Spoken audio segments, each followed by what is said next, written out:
also here. Abhishek, could you take a look during class and see if you can find a video on Jane Byrne living in the CHA public housing in Chicago. Jane Byrne, CHA public housing. It was the North Side famous development there. Okay. I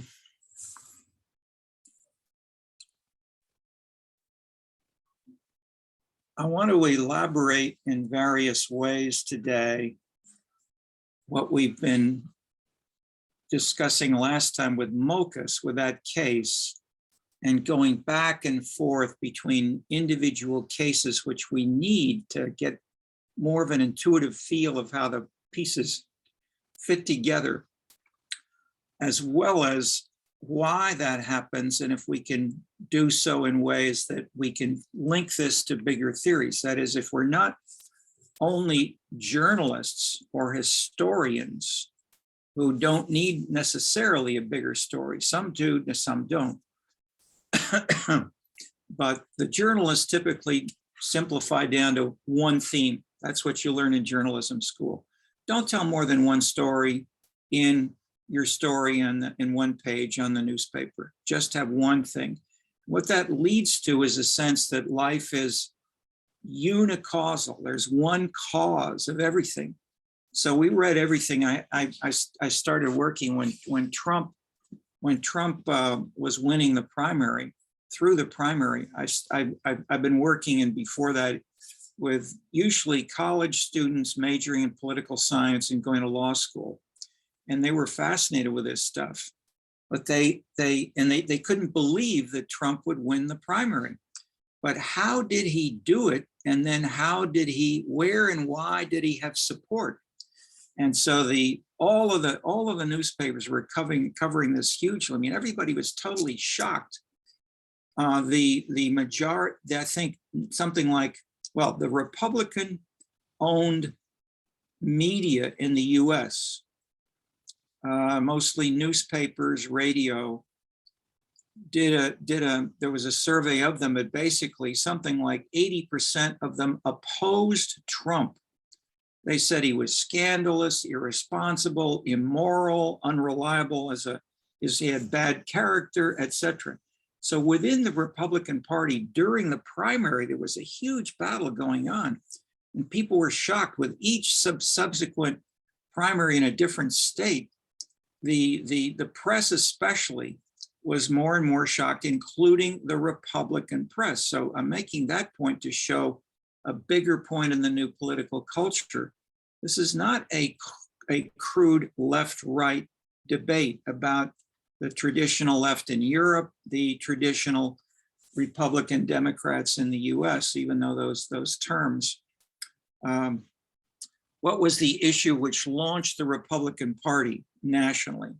I talked about the biggest issue, biggest cleavage in American politics for centuries is race.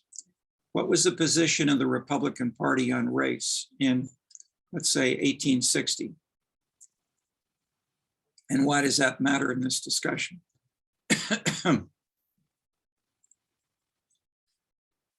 Abraham Lincoln and Douglas. Douglas was a Chicago entrepreneur who owned the land around Hyde Park, as well as up to where I am living here in Bronzeville. And he started the University of Chicago in Bronzeville. It died a few years later. They didn't get enough people, they didn't get enough money, but he had the idea that you needed an amenity to make the land value go up, was part of it. He was simultaneously senator from Illinois and one of the most important senators in the country. And what else was there nationally important, which he was involved with? He didn't just talk about race in Hyde Park. He talked about creating the railroad system across the entire US, and land grant colleges. Okay, so he helped have the government give some land to the railroads to have them build a national system of railroads, which would in turn connect the whole country and make it more nationally important. As they were just building them, the new railroads were used by Lincoln and Douglas to travel around those areas where they did have them. And they had the famous Lincoln-Douglas debates within the Republican Party. They both said, we're against slavery. Just turn this on. But how much and what you do about it was the question. What was the position, would you imagine, of Lincoln?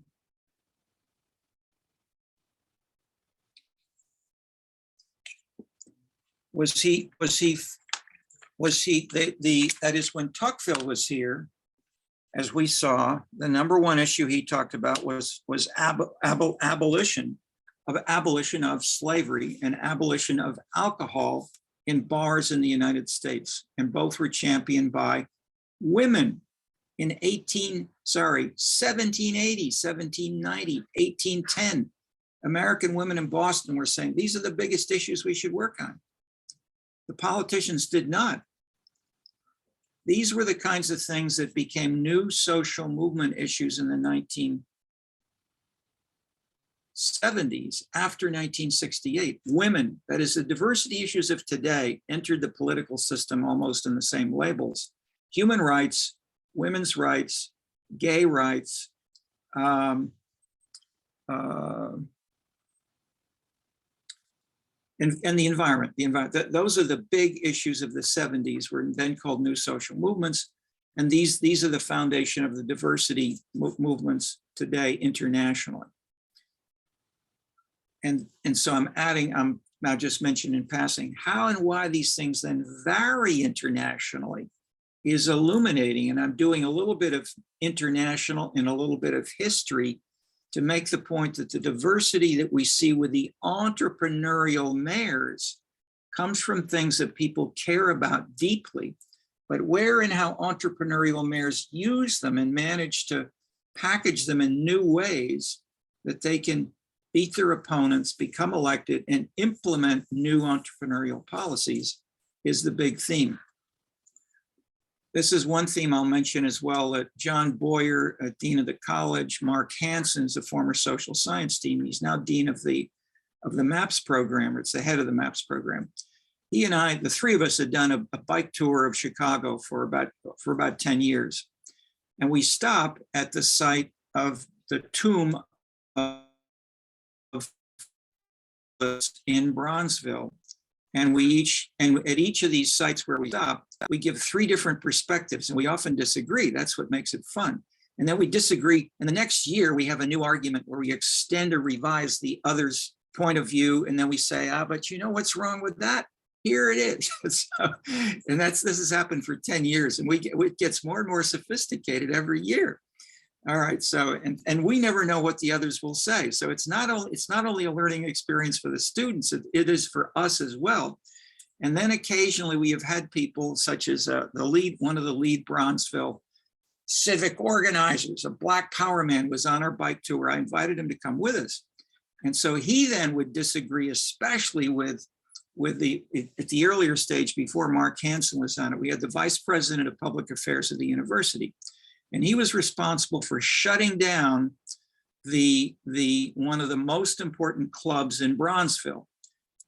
I won't go into that in detail, except to say that these issues get joined, and I want to stick for the moment more with the race issue. And well, I mean, race is a huge issue, but just to say it's race, that doesn't tell you anything. There are a million different ways to organize and politicize and make political capital out of race in different ways. So, for instance, when the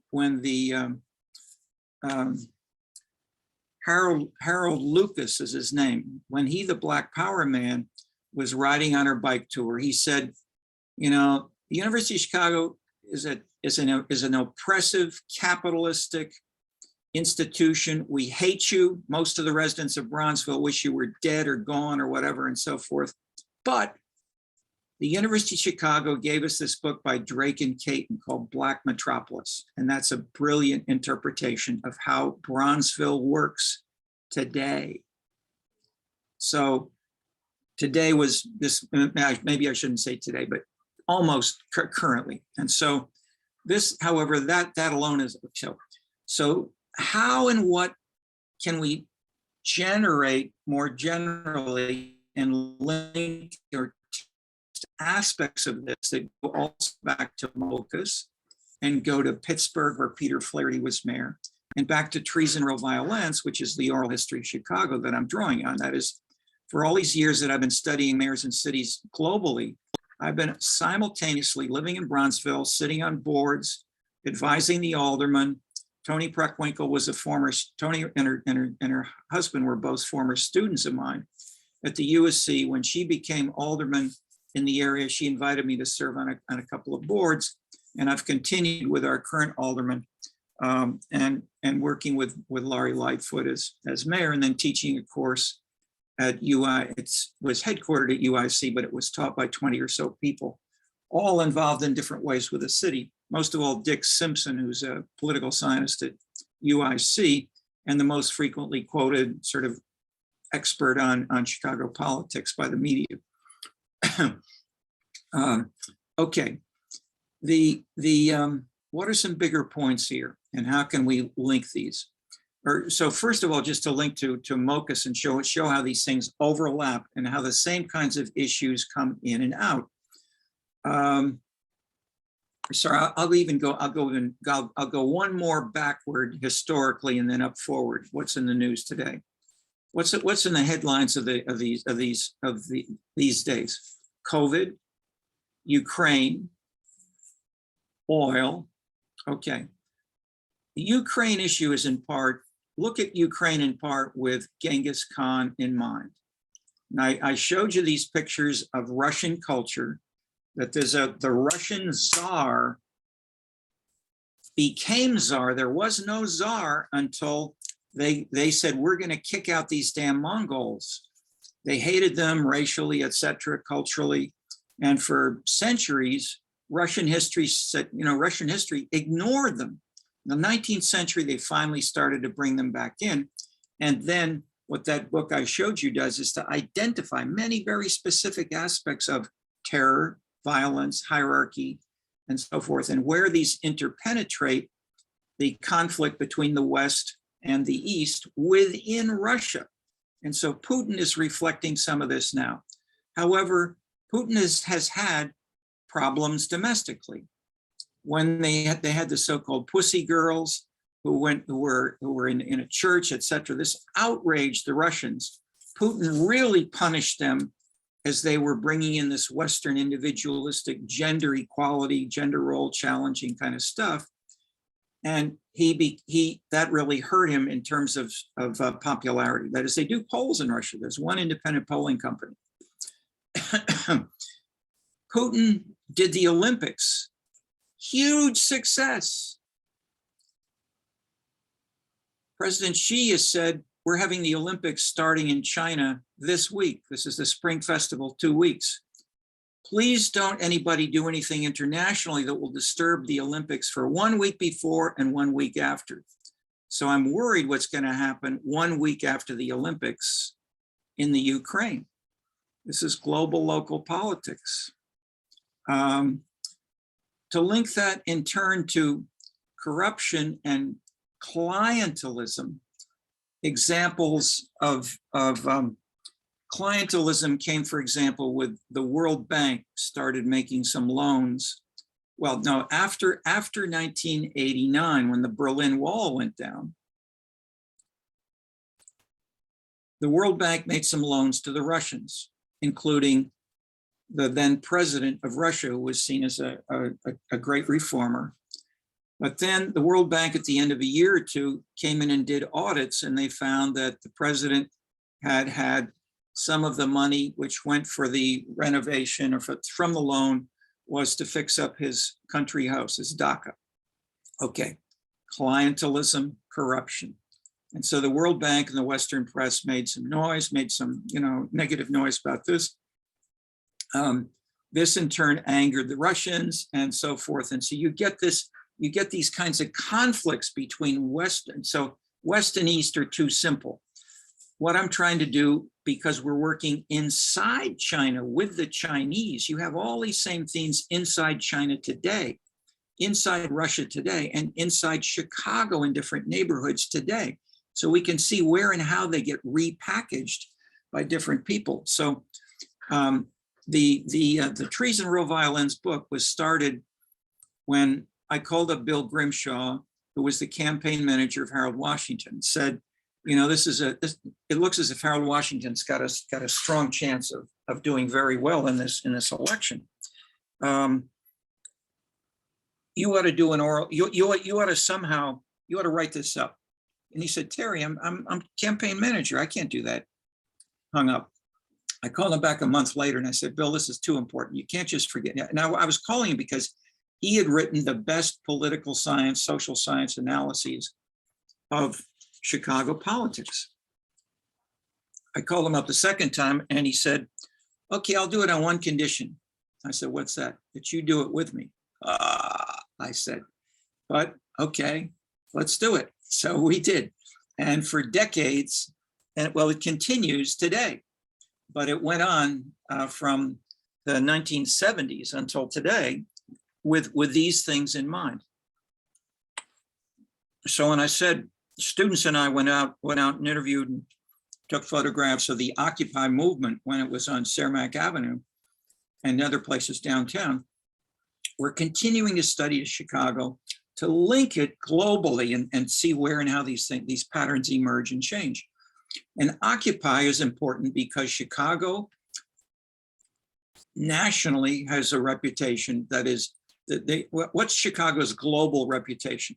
If people say you're from Chicago, say 30, 40 years ago, what did they all say when you said if you're in Paris or Berlin or Tokyo, you say, I'm from Chicago. What do they say?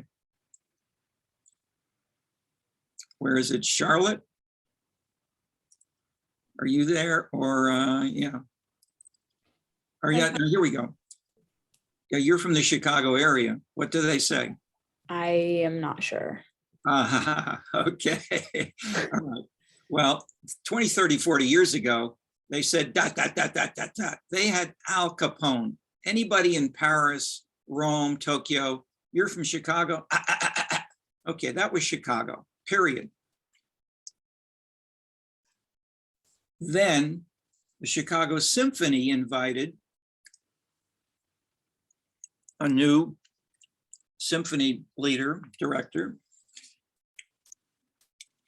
And he said, damn, this symphony is brilliantly good in international perspective, but nobody knows about the Chicago Symphony in Europe. So he took them to Europe. But when they got to Rome, they checked in and there were 5 violinists together carrying their violin cases. And they said, yeah, we're from Chicago. We like to check in. And the hotel clerk looked at, and so one of them opened his case and it was a real violin. So the title of our oral history is Trees and Real Violins. So that's the real violin part. The trees part is a daily 2 planted approximately 1 million trees to try to make Chicago more beautiful. Okay, so let me just briefly introduce here. What are the two big themes of the book which are important for China, for Italy, and for Colombia? Trees and real violins. Trees, and what we do in one figure near the beginning for the first chapter of the book, take a look, is go through every mayor from daily 1 up through daily 2. And we're working on updating it, but Laurie Lightfoot is so damn complicated that I'm almost paralyzed. So is everybody else. So we're still trying to figure her out. Good exam question, good paper question, good memo thing to think about. And to look for simpler theories like left and right, but also look for where and how we can bring in these things that don't fit. And that's always the case. No empirical case fits any abstract issues. So some people say we shouldn't do any theory, we should just go out and dig. But even if you try to do that, where do you dig? I mean, you can dig up on race, you can try to dig up on bars and abolition and so forth. Okay. The two big themes in the Trees and Real Violence book, I didn't start with at all. We just started, as I said, as an oral history to try to figure out, how did Harold Washington ever get elected? Chicago. Okay, so if we had nothing but ethnic politics and everybody voted for their own ethnic group, would Harold Washington would Harold Washington have won? No. They're about 40% Blacks, African Americans. The numbers of Mexicans, Latinx are increasing. There are about 10%, have been in the 20th century, no more than 10 or so, 15% white Protestants.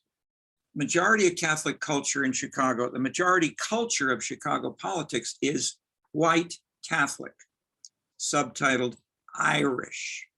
So the Irish are the leaders in articulating this. They had, and so why? They had the English language, so we'll talk about all this as we go on, but they had the English language, they had a centuries of experience of fighting with English overlords who brought in the military, who owned the land, who exported and took the Irish to fight in the armies, and who built the colonies in India and so forth in Africa. Those, a lot of the fighters were Irish. Okay, so in Chicago,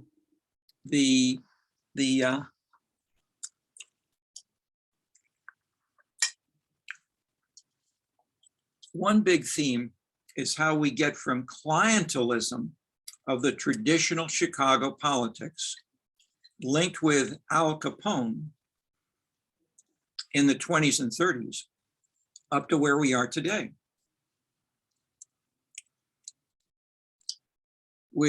Even with Al Capone, if people know Chicago because of Al Capone, is it because they had a brother or a sister who got shot by Al Capone? No, they know it because of the movies. The movies are what brought this. Entertainment has been part of politics for a long, long time. And people have tried to make politics into entertainment and join them. That's the biggest theme, basically, of Kentucky Phil Karaoke. That instead of seeing, and why is this especially important, increasingly important now? Who can answer that? Why is entertainment distinctly important now in the last, say, 20, 30 years?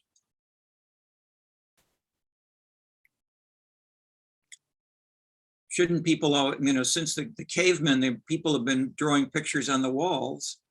It's always been there. The arts have always been there. Renaissance Italy but why is this increased importance politically now globally?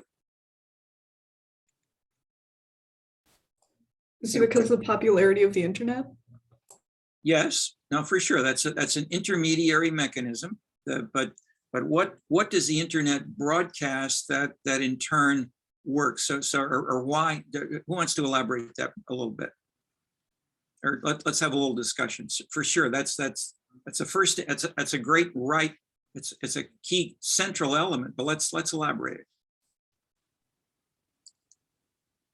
Maybe because Can you turn on your camera? Sure.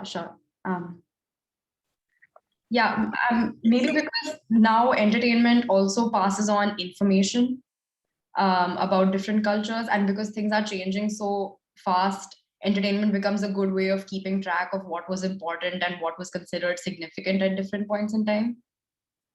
Yes, yeah, for sure. for sure. What else does anyone want to add?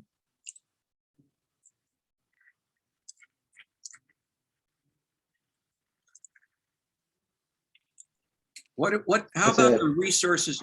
So go ahead. Here we go. Well, I was just going to say, is it possibly some sort of like the globalization of entertainment being less like differentiated by country to country and instead kind of melding together a little bit more, like with the advent of the internet, social media, stuff like that?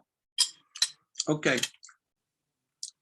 Wonderful you said that. This is yeah, don't go away.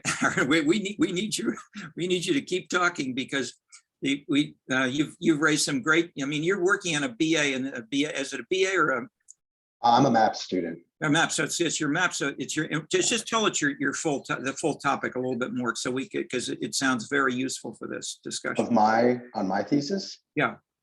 Oh, well, my thesis isn't actually about the about like the globalization of the internet and stuff. It's actually more about like the judiciary being a in the United States and the federalist system of the United States being done through the judiciary, being a hamper upon collective movements organizing in the US and the impact of having a judicially focused political system. But Okay. No, I mean that links with lots of themes in the course, and but I mean you're thinking about many of the same things that we are. That is, where and why do you get strong social movements, and how do they connect to these other changes? Is exactly what we're talking about in multiple different ways. Okay, so social movements and entertainment are both non-traditional party activities. That is, if you have traditional party activities, the party organizers make the huge difference. Example, joining them when I was my first year in Chicago here, I had the commissioner of transportation come to class, and I said, you know, I haven't seen any surveys of what citizens in Chicago want in the way of public transit or things like that. Do you do any surveys? I said, oh yeah, we do surveys all the time in Chicago. I said, really? Who do you interview? Where are the results? Oh, we talked to the precinct captains. She saw no irony in that whatsoever. We talked to the precinct captains and those are citizen surveys. Okay, that is the degree to which the party was seen as democratic. Not only was it the capital D Democratic Party, it was the lowercase d Democratic Party because people listened to the precinct captains, and a smart precinct captain will be responsive to his constituents. This is the central theme, not only of her, Milton Rakoff, and in the lead book on probably one of the two best books of the Chicago political machine, Milton Rakoff. His mentioned judiciary. There was a law school student here at USC Law School, and while he was in law school, he went to the local Hyde Park Democratic Party people and said, "I'd like to volunteer to work with you." And they said, "Who sent you?" And what was his answer? The title of the book. We don't want nobody sent. We don't want nobody sent. It's clientelism, which is closed to outsiders. And many strong clientelist systems are closed, as this more Irish strong Democratic Party was. Not always. There are clientelist systems that are potentially open to everyone, but usually you do something and you get something back. That's the idea, reciprocity. You give me this, I give you that. And Daley One was brilliant, so brilliant and so powerful in good part because he remembered in his head who gave what, whom, and how could he respond in a way that would either cause them problems if they were his enemies, or help them out in another way if they were his friends. So did he always reciprocate himself?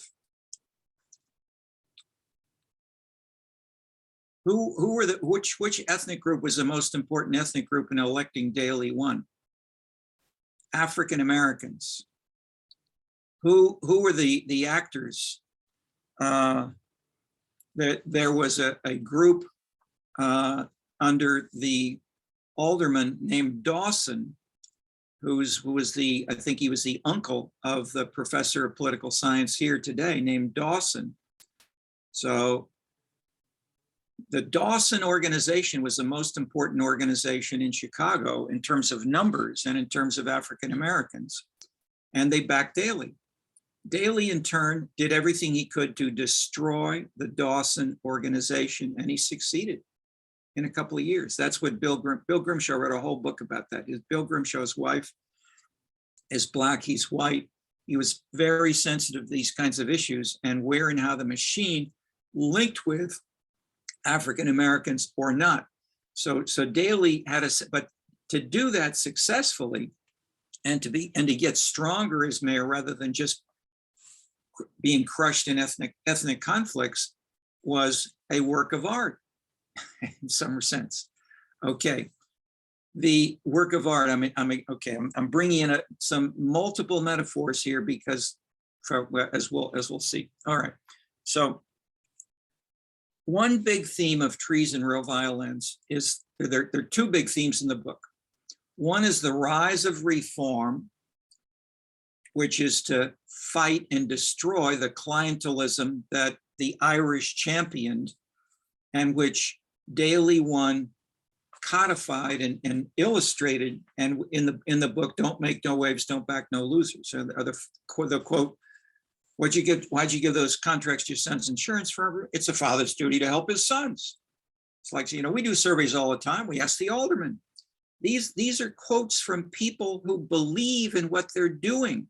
They're not afraid. They don't say, if you ask the same thing of John Lindsay in New York in the same time period, John Lindsay would have said, why'd you give that contract to your son's insurance? Oh, we went through a series of committees that reviewed, we had competitive bids, and my son came in first. That would be the universalistic, standard Protestant Republican answer. There are two branches since, let's say, through the 20th century within the Democratic Party, sort of ethnic Catholic, white Catholic, especially the Irish leaders in the cities like Boston, New York, Pittsburgh, Chicago. Instead say, you give me this, I give you that. We elaborate that, but the point is, this was true under Daley one. It's no longer true. It's much more complicated. We've got multiple different patterns of politics all going on simultaneously, and they're also going on inside Russia, inside Colombia, inside France, and so forth. Okay, theme one, reform. Join this as well. I'll join reform. One more. Some people, including in many books about Chicago, say, what destroyed the real Chicago machine? That relates to what we're doing this week. Snow. Who can tell that story? And how could that be the case? How could a snowstorm destroy the Chicago machine? How could anybody say that?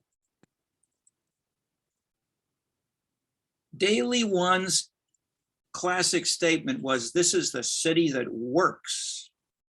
And although at middle and lower levels, there were lots of people who had clientelist jobs, they got the job because someone's uncle worked for someone else, and in turn they got paid off by doing this and that.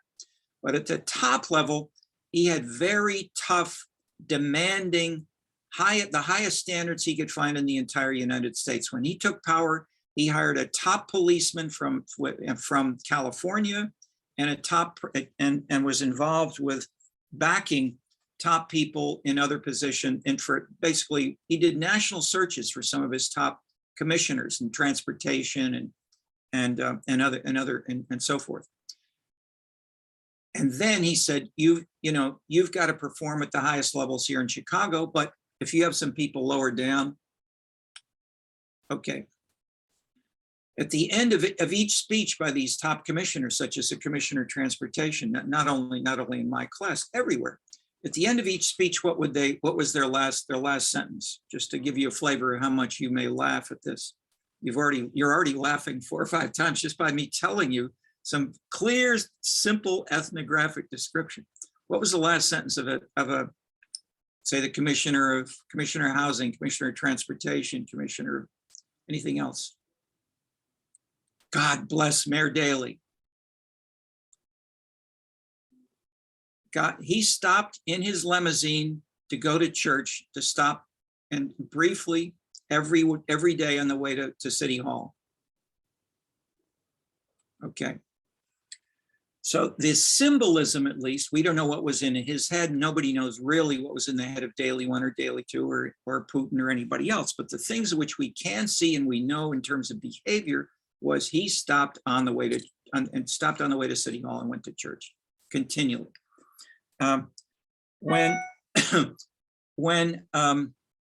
So reform is that theme that Harold Washington, Harold Washington ran on the theme of reform.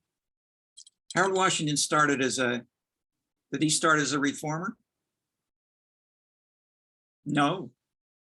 His father was a black precinct captain, organizer with the Democratic Party. He ran as a Democratic machine candidate, tried to get a little bit support with the Democratic machine and failed twice. He became state representative. He became a U.S. representative in the U.S. Congress. He was the highest level African-American position holder. So what happened was there were then demonstrations by people from middle and bottom, people who really came here in part because of Martin Luther King.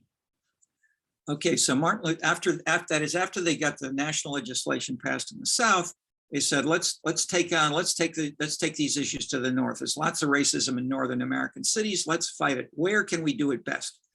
And they did it. They did the so-called Northern Tour, and this is in the oral history section by Dorothy Tillman. And Dorothy said, we went, and she dropped out of high school at age 17 in order to become the Alabama state leader of the Martin Luther King organization. Her whole life has been Martin Luther King. What was his biggest theme that was sort of in one word? Martin Luther King. Well, there are really two. Well, yeah, I said last time equality, but what does that mean in American politics? Equality of races, that blacks should not be discriminated against. You should treat equally if you're black or white or yellow or green or whatever, and green hair or blue hair or whatever. Did Dorothy Tillman continue that? Did others challenge that in some ways? When Toni Preckwinkle was in college here, she went to a talk by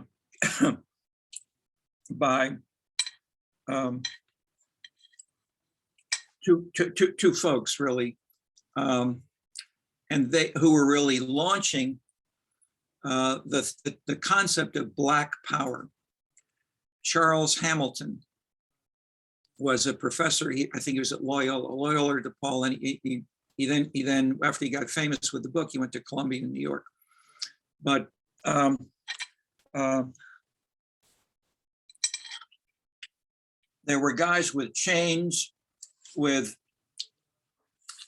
machine gun bullets across their chests, across the stage, left and right of the lead speaker. And Toni Preckwinkle, I was going to say, I was looking for a word. I still am always looking for a word. She's about 6.5 feet tall. She ain't no little girl and has never been a little girl at 6.5 feet tall. Nevertheless, she said, how come you have those goons up there to protect you? That is, she was challenging the imagery of Black violence and as a linkage to power in ways that she also was challenging racial separatism, which is what they were doing. That is, those speeches, they were destroying the legacy within African-American circles, the legacy of Martin Luther King. And they did. And so I won't, that is, they did in certain ways, which we elaborate, especially in the chapter on scenes in Chicago with Tony Preckwinkle. And follow-ups on Michelle Obama, who was and is a strong Black Power advocate, and Barack Obama, who is not. Barack Obama is a racial integrationist, basically, compared to his wife. This was featured in the New Yorker magazine. Ain't no secret that you just can, that I heard. Although it was secret, it wasn't known, it wasn't publicized because her BA at Princeton was taken out of the library mysteriously on Black Power. And the press never got a hold of it, and et cetera. So I won't go into biographical detail so much as to say this is a huge cleavage within Bronzeville and with African Americans across the country. We have a sort of a bimodal distribution among African Americans, those who are in favor of more of Black Power, Black separatism, and those who are more in favor of integration. And in the middle, you've got fewer people. So if you want to, so we tend to get political leaders among African Americans going to these same extremes because of the primaries, in the same way that happens in the national, in that we get more extreme versions in the Biden, Hillary Clinton versus Barack Obama kind of exchanges. All right, pushing on. The first big theme is reform. The second big theme, and clearly this is not just Chicago, this is national, it's international. The second theme is entertainment. And I say it's international because I was working with smart people, such as Bill Grimshaw, who really knew the local turf better than I did. I could never have gotten in to interview these people, but with him, we would interview Jane Byrne, Dorothy Tillman, et cetera. That is all the people who were critical in the campaign that elected Harold Washington. We started with the question of how did Washington ever get elected? And it ended being a combination of a more complex story and which got Bill upset. But alas, that's the complications of true life. So we would go back, so one comment in passing is, we would go back and forth between what was happening in Chicago and global themes, the second of which was the rise of entertainment. And I saw this internationally, as I saw both of these internationally, because we have clientelism in Ireland, we have clientelism in Italy, much more extreme than Chicago, and with longer histories. But they also had stronger reform movements and anti-machine organizations and activities. So you can see things in Chicago with one case, even if you're studying Chicago for 40 years or so, as I've been doing, you can learn by saying, how is it different? How do we take these Chicago pieces when we go to Pittsburgh or when we go to Tokyo? All right, or just on that, I'll just say on Tokyo. I had dinner in Tokyo with a leading urban political scientist. He was chairman of the Prime Minister's Commission on Local Government. He knew the top people in Tokyo. We went to lunch, and we had people sort of associate mayor, the heads of some departments, policymaker advisors, and they gave me 2 fat books like this on Tokyo. So I said, is there anything in there on contracting out? Because we know from our data, we had international data, quantitative data, 15 or so strategies. How important are the following strategies for you as mayor and for you as council member? We asked that, thousands of times in 35 countries. And Tokyo, the people in Tokyo, and not just Tokyo, all of Japan, we have 600 cities in Japan. 600 mayors and council members said, we contract out a lot. And you compare that to the US and it's low. You compare it to Sweden, near zero. The Swedes did none and then they changed. So where and why contracting out works? Is it an alternative to corruption or clientelism? Maybe. That's what many people said at the Kennedy School. The Kennedy School, I'll make one more quick point about the Kennedy School. and say Chicago versus Harvard styles of approaching these issues. The Harvard professional school style, and let me ask, how many of you are in public? Several of you are in public policy. Others overlap with public policy, both in the college or in the Harris School. What's the Chicago versus the Harvard School of professional schools and methodology in the social sciences and kinds of ways of thinking in the social sciences? Okay, so I mean, it's good to know at least what other people say about you when you come from Chicago, even if it's wrong or it's changed. The classic answer for the Harvard Business School, the Harvard Medical School, the Harvard School of Public Policy is we do case studies and we teach them, we write them as professors, we get promoted based on doing a good case study of one business, one town, one organ transplant from the medical school. And you find this in the medical research, in the legal research, in the law, and the way that, I mean, this is case, it fits with the legal system of the United States instead of the legal system of France or Italy. It is the Roman law tradition is we have everything written out. In England and America, we have nothing written out, we have cases. So if you're a smart judicial theorist, you distill things from the cases, and that's what you learn as a professional at Harvard. Chicago has a linkage with the European tradition of theory. So we ideally have a combination of these. So when the Harris School was founded, it included a mixture of these in ways, and so it's branched in different ways. But basically, the Chicago answer is to so I went to a number of the meetings at the beginning of the Harris School of national public policy professors and consultants. So, you know, what is public policy? How should we teach it? How should we structure it? What do we include? And the polar extremes were Chicago versus Harvard. Other places in between, Berkeley and so forth.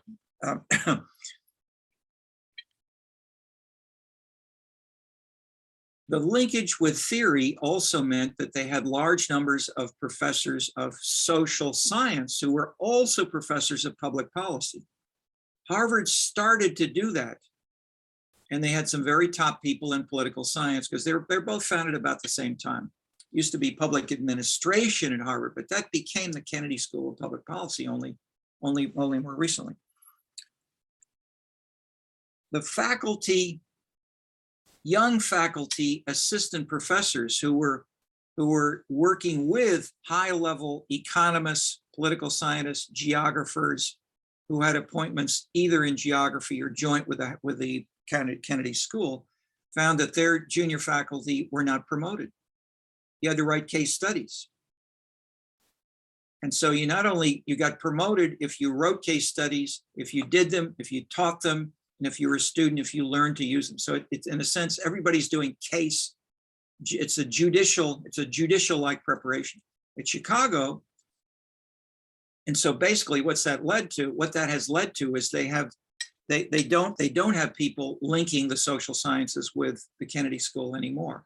They did at the beginning.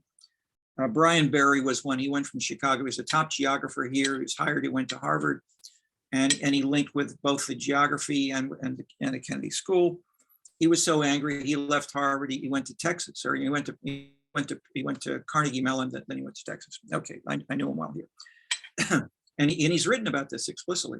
So okay, so I mentioned that in passing to say, for you, I would suggest know about these, but you don't need to follow just the one or just the other. I mean, the economics department here, people say, I mean, you know, Al Capone, you go to an economics meeting in Tokyo, and people say, oh, Milton Friedman, markets, you know, capitalism, bad stuff.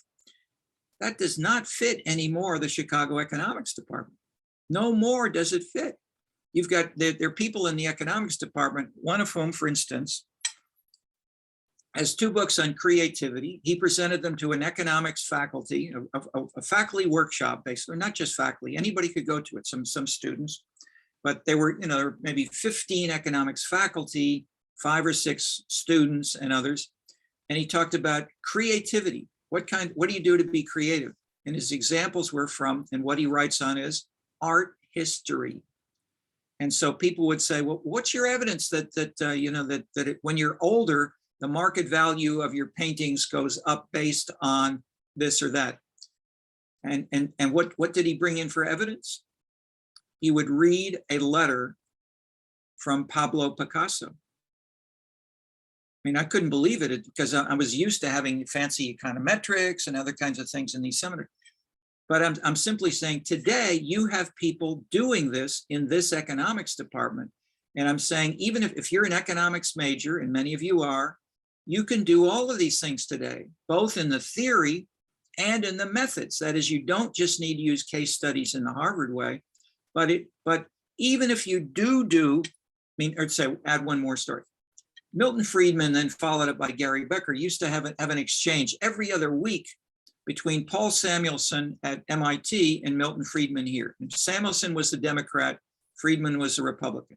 But they both would not just follow simple party lines. They were attacking the party leadership all the time. These are brilliant guys, entrepreneurial. And then the fact that Gary Becker was hired by Friedman and Stigler, and Gary in turn transformed the whole discipline of economics worldwide to move in this much broader direction. I then worked with Jim Coleman and said to Gary, wouldn't you like to also be a professor of economics and sociology? And he said, yes. So he was professor of sociology as well of economics for half of his career here. His students in turn are the ones who are transforming economics worldwide.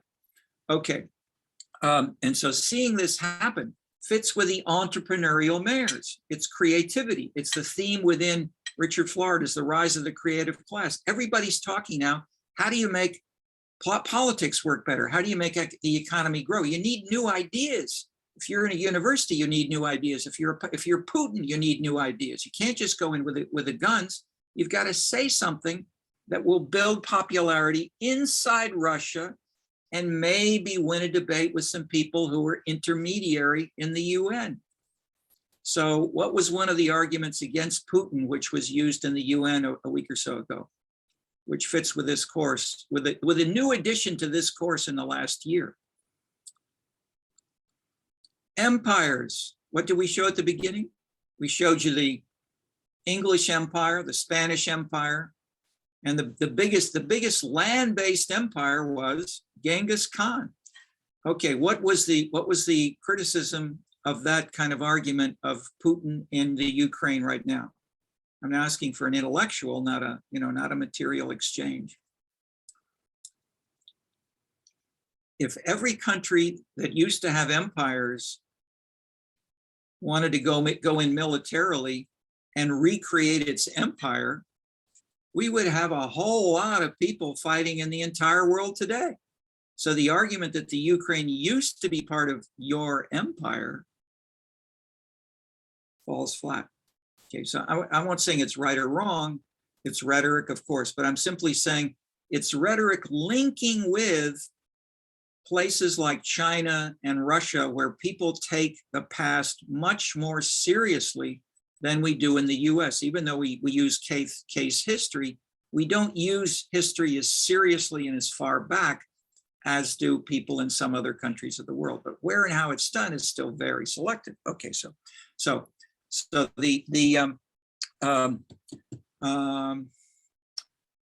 two big themes, and I said the two big themes of Chicago and internationally are reform, because people are, that is, let me stick with that for a second, just to go international. Where and why is clientelism important, not just in Chicago, but in Russia, in China, in Italy, and in Ireland today? And we suggested one answer is egalitarianism. You added the internet. I'm adding as well individualism and greater equality at a lower level than having the mayor or the president of the country. And that kind of pushing down of the level of egalitarianism to individual social media is absolutely critical. that social media are a mechanism. It's not just a little cell tool. It's the fact that you've got people talking and creating new civic kinds of discussions. This is what Habermas talked about when he talked about the cafe as the creation of the idea of the public interest, the commonwealth. These happened in England. They did not happen on the continent of Europe. And social media are a huge extension of these same historic patterns. And they're ongoing and they're changing continually right now. So to continue the reform theme, let me ask anybody who do we have anybody from China besides Sharon? I mean, Sharon, anybody from China? I'm just trying not to call just on Sharon, but if we don't, I'll ask Sharon, how important is corruption in China today and how is it handled in ways that's in the press? I think corruption in general hurts the legitimacy of the party state very much. So it has been actually the very reason that Xi Jinping's administration would like to tackle corruption in a seemingly serious way. Yeah. So it's like, it is related to the party's legitimacy, and that legitimacy is something about morality and administrative efficiency in a way. Yeah. Okay, absolutely. How does this fit with, say, 50 or say 30, 50, 300 years ago? That is, in simple terms, clientelism was much more visible and legitimate, as in Chicago, as in China, as in Italy. And it's become illegitimate in many of these same countries, including China, including Italy, including Chicago. So we have, and so just descriptively, we have all kinds of commissions of corruption actively pursuing individual cases inside China, as we do inside the US. And so the US Congress is now investigating Trump. You know, Trump's tax return, Trump's money he gave to his family, he put into different businesses. These are similar issues. And I mentioned the reformed French mayors who went to jail because they were challenging the parties managed to use the label of corruption to put the mayors into jail, even though the mayors were actually anti-party and trying to weaken the parties and strengthen citizens outside the parties. Okay, so elements of that going, so you have these going on in many different places. But what I'm saying is that we can see these in more detail if we go into a couple of cases, as I've been doing in Chicago, working with Bill Grimshaw, who I'm telling you for reasons of Black Power. Similarly, we've tried to work in the years, that is the book called The New Political Culture didn't just come out of my head. It came from years of talking with smart people who were working on these issues in 20 plus countries all around the world. And so we would argue, we'd do papers, we'd say, oh, no, you're right. Oh, no, you're crazy. That can't be true. So we said, well, how can we test these two competing interpretations? And so I'll go back to Aaron now. Aaron mentioned that one interpretation was the internet, and linked with the internet was also a sense of global criteria. This is one version of this is Hollywoodization or McDonaldization. It's one version of globalization, which is applying standard criteria as done by McDonald's or done by Starbucks in part, and then spreading that because it works so well in some places in the world that it spreads elsewhere. And so many, I would say some people, and I mentioned Sharon Zukin as one, make the general argument that the world, we're going through globalization, which really means American capitalism is being imposed on those poor people because they're choosing, because they have to eat McDonald's hamburgers. Okay, so we can try to find, and these remain, these are central social science, public policy, and choices for citizens and policymakers today, all around the world. If you can think of ways both of presenting them, not by, I mean, one way, if you want, you can say, you should do this because, you know, something is immoral. Capitalism is immoral, therefore you shouldn't eat McDonald's.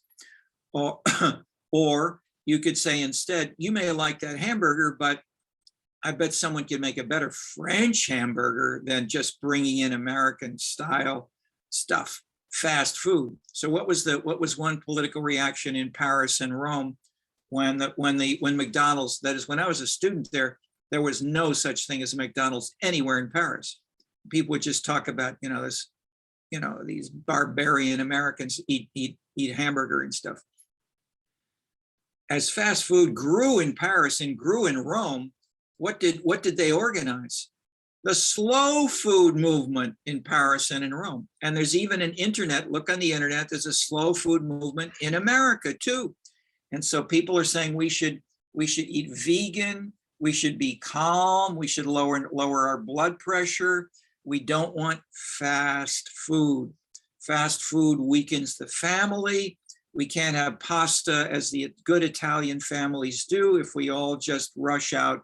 Or if worse, people are looking at their internet social media stuff in the family dinner. And how many restaurants are they doing that in? Lots of restaurants, certainly in the US, but also in Europe and in, it's an indicator you could use, that when one of thousands of indicators that we can try to use to try to capture the subtleties of these processes going on and see where and why are they, how legitimate or not. And so the strength of the family in this respect is directly linked to moralism and to the criteria for evaluating. I mentioned Daley too said we didn't talk about dirty politics at the dinner table. No. Okay, so the family in that example was separate from politics in ways that the internet may or may not be. Just as, so when I was in Paris once, I went to Jean-Paul Sartre's famous cafe. When it just came out, I had a little portable computer. And the cafe waiter came right over to me, said, "Oh, no, can't use that here in the cafe." And I said, "Oh, really? But Jean-Paul Sartre was a writer. He used to write with a pencil. Can't I just write with my portable computer?" So, well, follow me. So he led me up a little circular stair like this to the first, they call it the premier étage. It's the second floor in American terms. And there was a guy doing sculpture. There was another guy doing painting. There was a guy doing calligraphy. So they were doing physical arts in the cafe, inside, not out on the street where people could see the cafe. And Les Deux Magots is called, one of the most famous two Paris cafes. So you go today to Paris and you see portable computers everywhere. So these things are changing, but the open question remains, how much has this changed? And well, the French Ministry of Culture does surveys, and they ask how much time do you do with the following, engaging in the following activities, including downloading of internet media, downloading of movies, watching, reading books, which you've downloaded online. And they show there's a huge increase. What is the French government? So say this is the Ministry of Culture, and I'm pointing out we have no Ministry of Culture in the US. We have an NEA, National Endowment for the Arts, with a tiny budget. It does lousy research. I shouldn't say lousy. It does limited research compared to the French, which have one of the biggest in the world, or had, let's say. I mean, probably Chinese are bigger now. But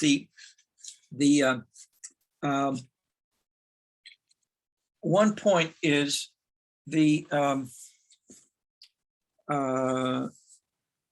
French government saw these numbers, and they said, and these little, I'll wave it here, these things come from, bad places: Hollywoodization, McDonaldization, Appleization. So what did they do? They imposed a tax couple of $100, whatever, on cell phones and purchasing and using and downloading cell phones. And what do they do with the money?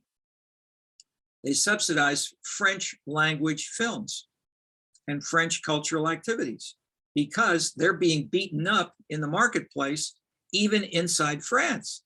See, the French go to they go to Hollywood movies as well. So the French hate this, and how can they compete? And how can they subsidize and continue this strong arts tradition from France?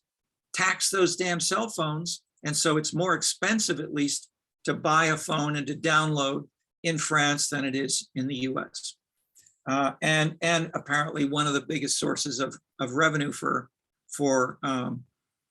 Apple in the last year is China. So within China, these same dynamics are going on in ways that people are exploring as well. Okay, so those are some of the big themes that I'm elaborating from this. Of course, these two themes overlap with what we saw in Kentuckville Karaoke. The theories that innovation comes from Baudelaire and from Balzac is the big theory. But if we then link this now to mayors and say, where do we get entrepreneurial mayors?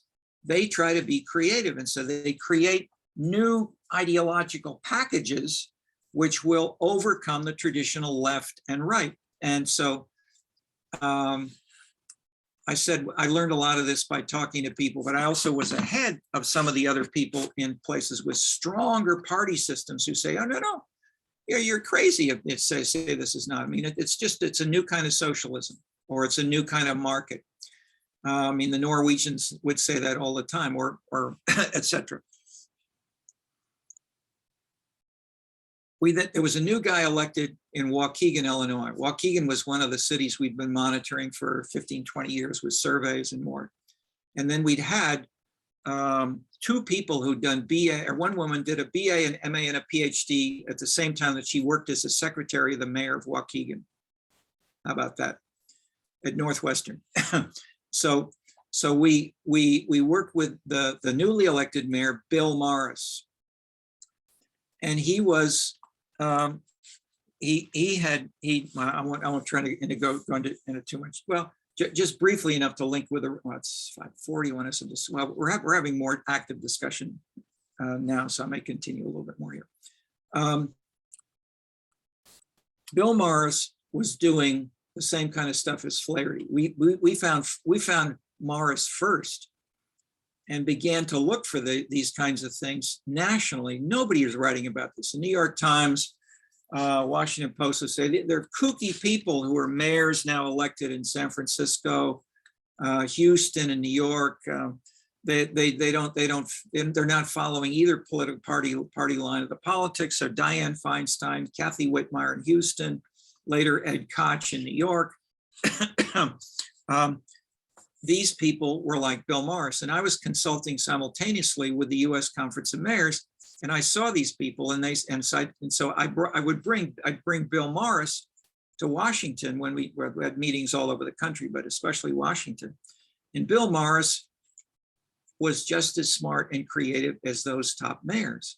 So you don't need to be the mayor of a big city to be doing creative things. So what I say, if you're new and you're just graduating from the University of Chicago with a BA, an MA, or a PhD, and you want to work with a mayor and really learn how things get done, choose a middle small city. Don't just go to the big city, because you'll be in a lower level and you won't necessarily see how the bigger decisions are made. But if you're in a smaller city, you can they'll pay more attention to it, especially if you're from the USC.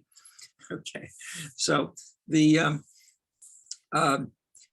Bill Morris was elected, as were several of these mayors, and I've consulted for the same reasons. They had the council against them. They had a majority council fighting the mayor all they could.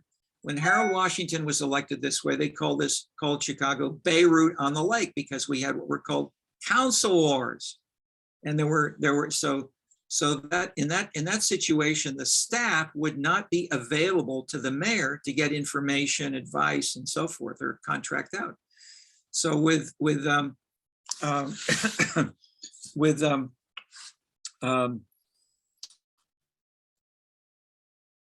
Bill Morris, what we did was get to know him well enough, because he didn't have any staff to work with him. And we had USC students, many in public policy, who wanted to really have an internship with local government. And there were, 10, 15 people who would go up and really man the city, woman the city, keep it going. Bill in turn and I have remained close friends. And so then we said, what you're doing, Bill, is critical for the Europeans. They don't know, they won't believe what I say if I describe this. Will you come to Europe? So we were invited by the French Socialist Party. That when Mitterrand was elected president, or he was not elected. He was a candidate for prime minister, and he did not have a majority of the votes for the Socialist Party in the French National Assembly. So he formed a coalition when he was the first elected with which party? The communists. So the communists and socialists were governing the leading coalition in France, and they nationalized lots of big industries like banks and others. And for 2 years, this went on for about 2 years, and then several of those banks were either going bankrupt, they had problems, people were fighting with them, so there were big debates going on. Are we really doing the right thing or not? And so in the first elections after Mitterrand, mayors were at stake, not the prime minister. And so there were these new mayors that I told you about got elected in those first elections. And at that point, right after that, the Socialist Party said, maybe we ought to change our line. What should we do? So the French, some of our folks in France, we had 5 French teams who were working with us on these issues, and they said, why don't we have a conference that it will discuss this? And they knew people in the Socialist Party, and they funded 200 people. So we had 100 of us working from the Fiscal Austerity and Urban Innovation Project, and 100 people from the Socialist Party. We had sessions together for a week, and as I said, I knew Bill Morris wouldn't. I knew I couldn't tell him about these new mayors. I'll go with Bill Morris. So Bill Morris was there. He stood up and he said, your people are on the left, you're on the right, etc. You're wrong. You're all wrong. You're not paying attention to citizens. Citizens are the drivers of democracy. If you don't wake up, they will destroy you. And so, he went on, starting with that, and then he went into a speech which you could have found with Tony Blair, Bill Clinton, or others, which basically said, listen more to citizens, and then you will break the normal left and right and do new policies, and you'll try to be more productive. And we then, after another conference, we went to Bonn, Germany. We had a similar kind of relationship with the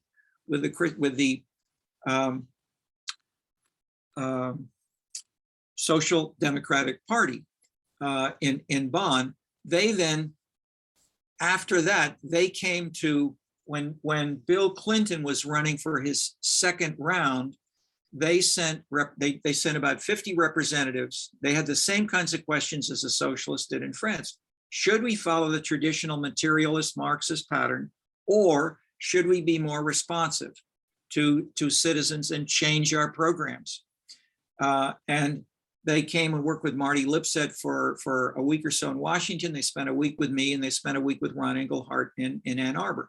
There were 50 of them downtown in a hotel. So I went down with a teaching assistant from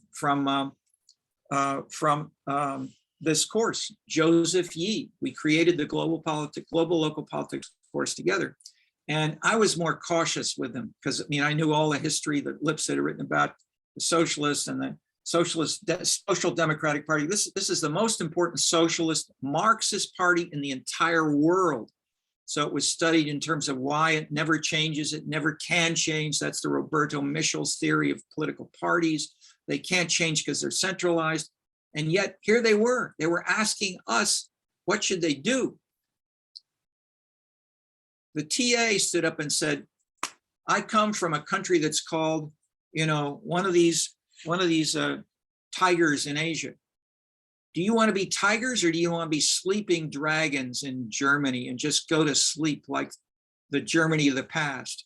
You should, or do you want to be like, and so he even put it, China of the past was a sleeping dragon. We, the tigers, we were innovating when the sleeping dragon was not. Do you want to be a sleeping dragon in Europe?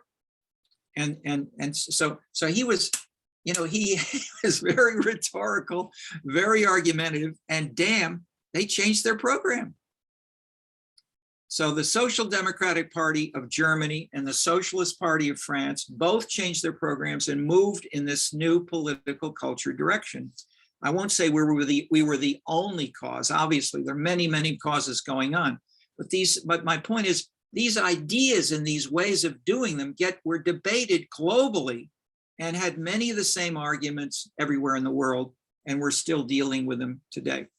Okay, last comment or question on this, as I've been a little bit ambitious, but covering this to try to show you some of the linkages between these pieces.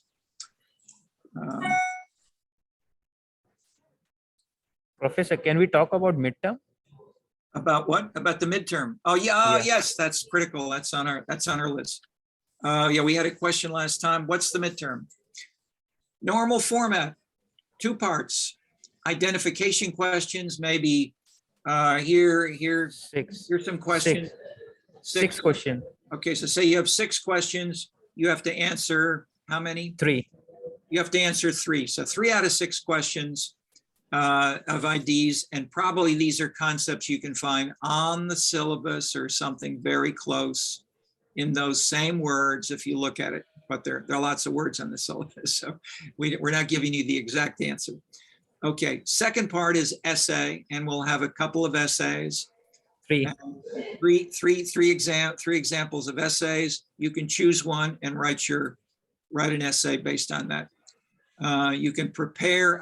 The big thing I would suggest preparing, of course, read everything you can, but not just read, think about it and try to be able to write and use those ideas and apply them in new contexts, as I'm trying to do today as an illustration.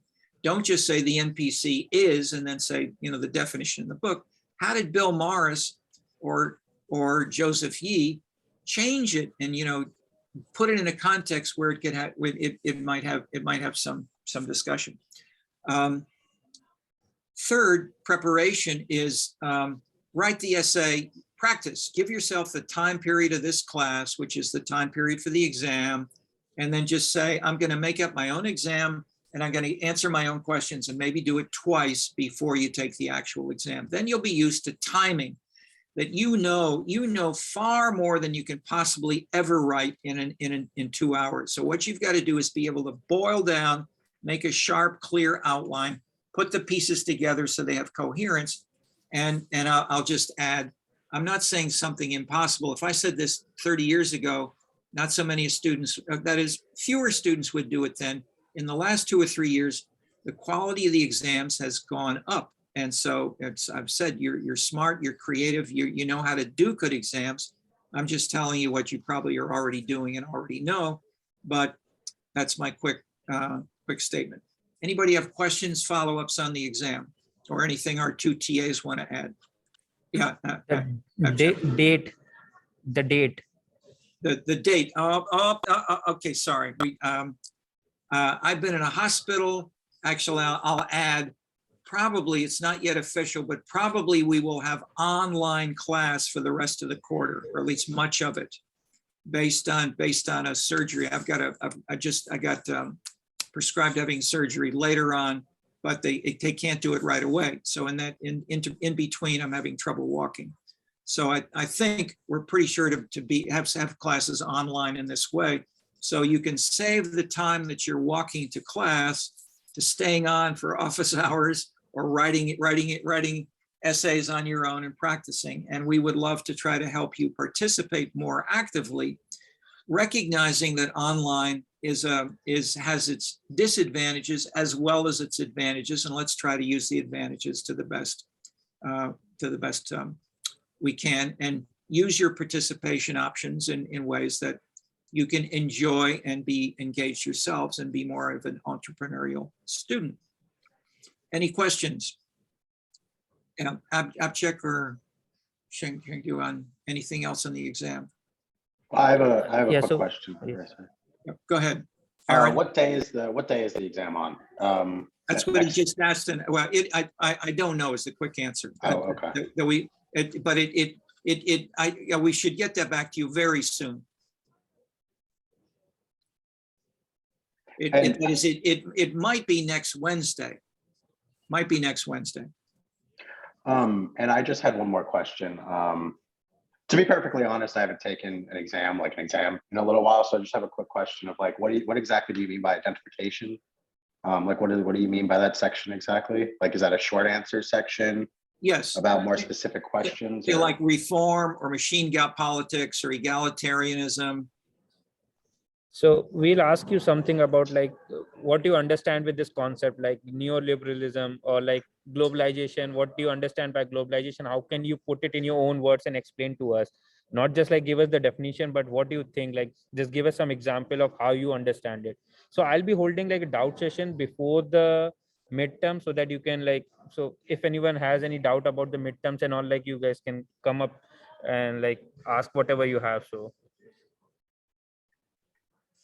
So I guess, sorry, just to like make sure, and I guess I might be able to ask this in the doubt section, and that's what you were just talking about. But like, if the question was on something like globalization, we could kind of take it in mostly any way we could. Like, could I talk about then like that Hollywoodization you're talking about, a Disneyfication or something like that? I wrote a paper about that a few years ago, so that's in my head. So just like kind of, it's open, I guess, so to speak. Like it's pretty open. Absolutely, yes.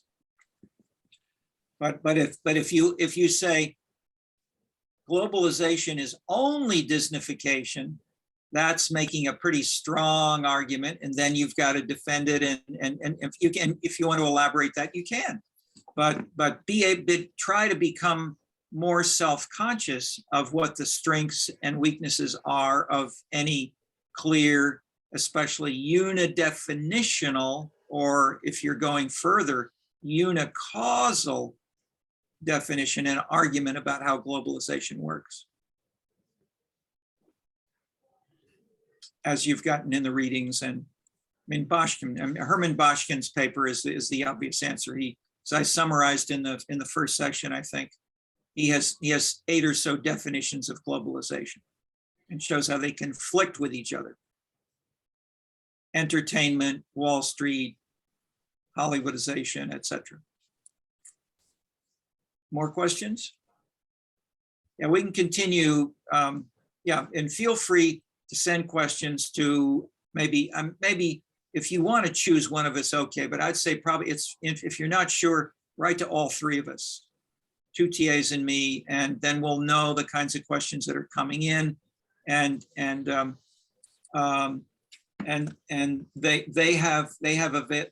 we're all here for this office hour now, but they will have extra office hours if you have some more quasi-personal issue, or you want to either for the exam preparation or later on if you're doing a paper or something like that as well. So I'm saying I will answer some and we'll try to turn over to the others as well. Or another thing which can come out of this is often 2 or 3 fellow students may discover they're working on a similar issue where they share interests. So there were 3 guys a few years ago who found they were all working on sports teams, sports as an entertainment arena, and how that led to finance and politics and changing, and how when the owner of one of the basketball teams challenged the Chinese stopped covering the basketball team inside China, and that led to a financial loss for the company on the team and something. So in that sense, it's global politics around entertainment and more. Anything else? Was that a hand up or? Yeah, I have a few questions. Is the exam open note? Yes. Yes, okay. And then is there a certain word count you're looking for the No. questions? I would say in general, the more you write, the better, probably. Okay. That is, yeah, I would say do not read literally or take literally the answers on the Canvas site from past years. we've had some TAs who have been very dogmatic, and I've tried to discourage that. So there's no one right answer. There's no number of words. There's no exact way. And so some of them would say, if you want an A in this course, you got to do A, B, C. And that's not what we try to suggest generally. That is, there are many, many ways to get an A. More? I'll just add, like, we are looking more of your application to the concept that we have taught. Like, that's what we are looking for, like what you got from the concept and what you understand of that concept. And if you can show that, like, in how many words, like, that's up to you. But like, as professor said, the more the better.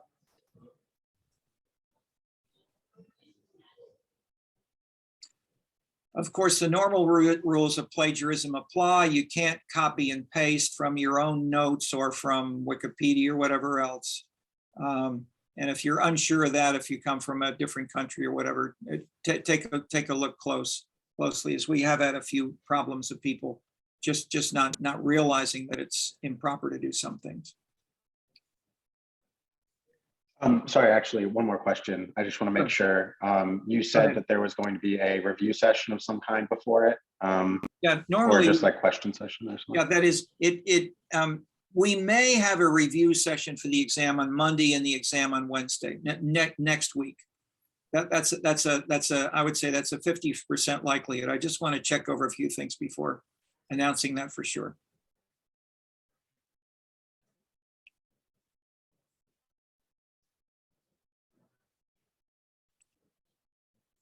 Anything else? Okay, we'll stay on for office hours if any of you want to talk more privately, but we'll end our general session and the recording of the full class now.